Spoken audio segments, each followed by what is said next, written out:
Stranger Things Season 5 Volume 2 has finally returned after a month of waiting, and this could arguably be the best Christmas present that all of us were wishing for. Within these 3 episodes, we saw glimpses of the Abyss, Carly's secret plan of what she wants Eleven to do to protect the greater good of the planet, a Vecna becoming slightly weaker, and an answer to what that large ball of energy was from the trailer. Oh, and it most definitely seems like the Mind Flayer is going to be making a return in the finale. So with that, let's dive into these 3 episodes, break down the ending, and answer the biggest questions that we were left with. Here is Stranger Things Season 5 Volume 2 Ending Explained. Just to let you know, this video will contain spoilers. What is the Abyss? When it came to the ending of the final episode, one of the main things that was brought to light was the fact that everything that we knew about the Upside Down wasn't actually what we knew it to be. This is something that was teased to us in Mr. Clark's class in Volume 1. Wormholes were always the answer, and that's exactly what the Upside Down was. It was a bridge between space and time, and it existed as a place which connected Hawkins and the right side up to the real place where darkness was born, which was called the Abyss. But it does also go by another name, and if you've seen the Stranger Things The First Shadow stage play, you'll know it as Dimension X. During Season 4, when Eleven fought with Henry Creel, we thought that he was sent to the Upside Down, but it turned out that he was actually sent to Dimension X, and then when Brenner was working on Eleven and used her to make contact with Henry, that was then when the bridge was formed, which was the Upside Down, and the connection was made. So the Upside Down wasn't the place where Vecna was based, it was actually the Abyss, the place that nobody even knew existed until Dustin found Brenner's journal. That was where he went following his battle in Volume 2 of Season 4, and it was where he recovered as he was out of sight.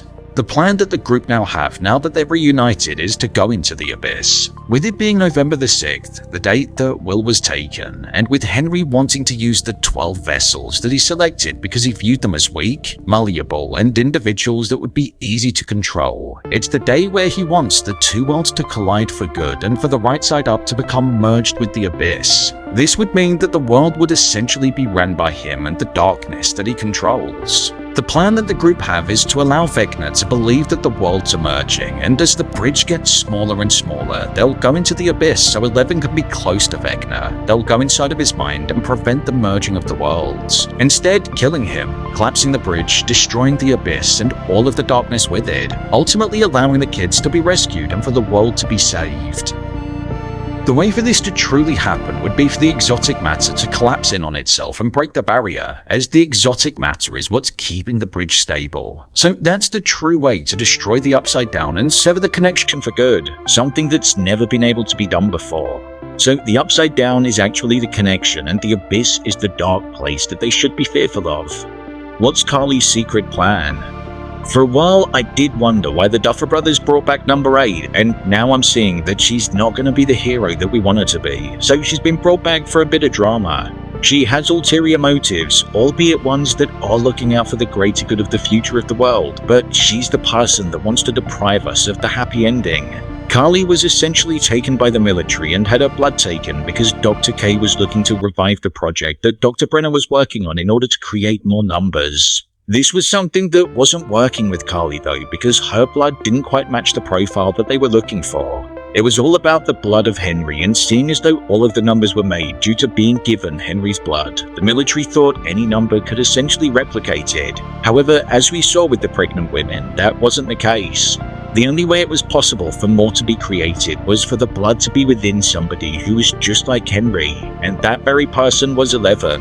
This is why the military were after Eleven and why they didn't fire at her in the back of the van when they went into the Upside Down right at the end of the episode, because they needed her. This is why Carly's plan seems so dark. Carly believes that even if Dr. K is killed, the lab is destroyed and the Upside Down is destroyed, there'll always be somebody that's willing to pick the project back up. So as long as Eleven's alive, it means that she's in danger and all of the people that she cares about are as well. So almost like how Mr. Watson is manipulating the young minds by mentioning their parents and families being harmed, Carly is doing that to her. She basically wants herself and Eleven to stay behind whilst the bridge is being destroyed so they'd also be destroyed as well. However, I truly wonder if Carly has the intentions of staying there, or if she actually wants Eleven dead because she partially blames her for being taken and for not looking to rescue her. We know Hopper can't lose 11, as even the thought of losing her reminds him of what happened to Sarah, so he'd be losing a daughter all over again. And with him not being trusting of Carly, I wonder if he could end up dying whilst trying to protect her. It would be a moment that would hit really hard and would be a true tearjerker. He's the dad in the show, and the love that he has is something that's always been present. Jonathan and Nancy. With the Duffer brothers saying that Escape to Camazotz was a really emotional episode, I truly thought we were going to see both Nancy and Jonathan kick the bucket here. However, quite the opposite happened. We saw them find new life. We essentially saw them realize that they weren't right for each other. It was quite beautiful, to be fair, because it took the both of them being on the cusp of death for them to realize that they shouldn't actually be with each other. Jonathan described it best when he said how he felt like he wanted to be with her mainly because of the experiences that they shared with each other, the ones that were traumatic. He thought it brought a closeness that couldn't be found anywhere. However, as well as that, it also brought an element of feeling like they couldn't breathe when they were around each other. They didn't want to die whilst lying to one another, so instead they told each other how they truly felt, and they accepted that they weren't actually right for one another. It's kinda sad, but I think it's almost the harsh reality of life. People think they're in love when actually they're just more afraid to walk away. The flashback in the cave. What we saw in the cave is something that I think we'll see more of in the finale. This is what's shown in the first Shadow stage play, and it answers why Henry is so afraid of entering the cave inside of his mind. This is because following opening the box, there was a piece of technology that essentially sent him to the abyss, and that was where he met the Mind Flayer for the first time, and the darkness was essentially put inside of him.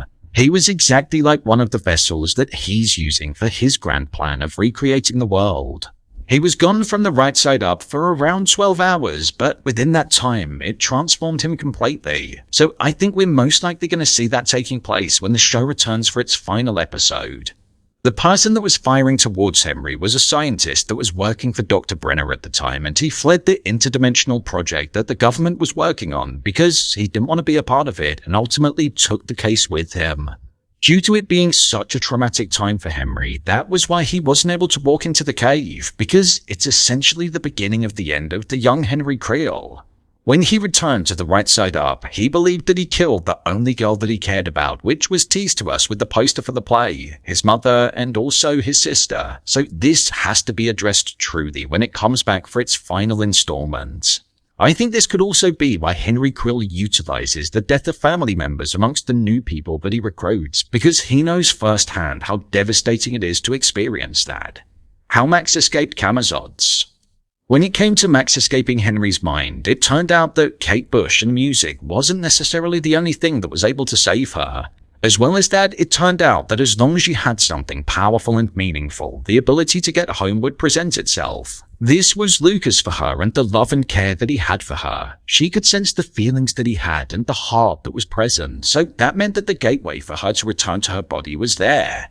With Holly, we saw that the persona of Holly the Heroic was what it was for her. She felt guilty for freezing when people truly needed her, but with Max telling her that she was her hero because if it wasn't for her, they wouldn't have found the secret opening by the cave. That's what allowed her to wake up in the abyss and get through to the Upside Down before Vecna took her back. My review of Volume 2. When it came to these 3 episodes, personally, I think I preferred Volume 1, which I think is a bit of a shame to say. I feel like the pacing of the first 4 episodes felt a little bit more natural, it felt a bit more contained, and even though the stories were spread across the right side up and the upside down, they were just that little bit easier to follow.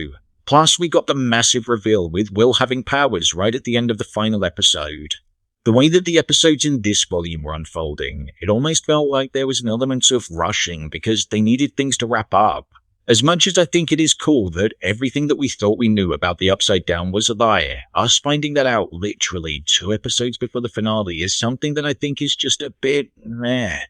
The Abyss sounds like there's so much lore to it, and also mystery, and I just fear that we're not going to get all of the answers that we're looking for, but my mind could be changed on that if we do get them.